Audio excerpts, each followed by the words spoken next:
জেলা প্রশাসনের উদ্যোগে অনুষ্ঠিত হয় মেগা রক্তদান শিবির।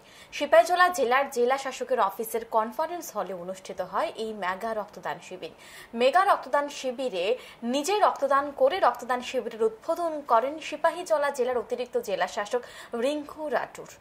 সিপাহীজলা জেলার অতিরিক্ত জেলা শাসক সুব্রত মজুমদার, ডিসিএম গৌতম চৌধুরী সহ অন্যান্যরা। সিপাহীজলা জেলা অফিসের মোট 50 জন কর্মচারী এই দিন রক্তদান করেন। রক্তদান শিবির সম্পর্কে বলতে গিয়ে সিপাহীজলা জেলার অতিরিক্ত জেলা শাসক সুব্রত মজুমদার কি বক্তব্য রেখেছেন শুনবো একবার। আজকে এই ব্লাড ডোনেশন ক্যাম্প আমাদের ডিস্ট্রিক্টে বিভিন্ন অফিসগুলির মধ্যে আমরা এই পর্যায়ক্রমে কার্যক্রম চলছে। আজকে আমাদের হলো ডিএম অফিসে, আমরা টার্গেট নিয়েছি 50 ব্লাড ডোনার্স, আমাদের অফিসেরই স্টাফ। এখন আমরা শুরু করলাম আমাদের ডিএম উদ্বোধন করেছি।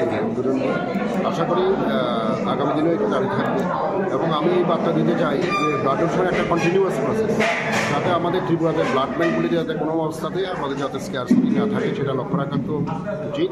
পাশাপাশি ব্লাড দেওয়ার ক্ষেত্রে যে ভীতি অনেক সময় থাকে সেটা কোনোভাবে মানা যায় না, এটা সঠিক না।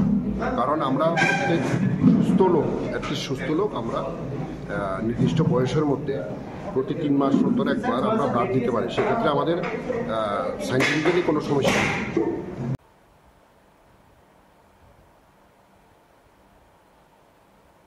এখন সময় বিরতির সঙ্গে থাকুন।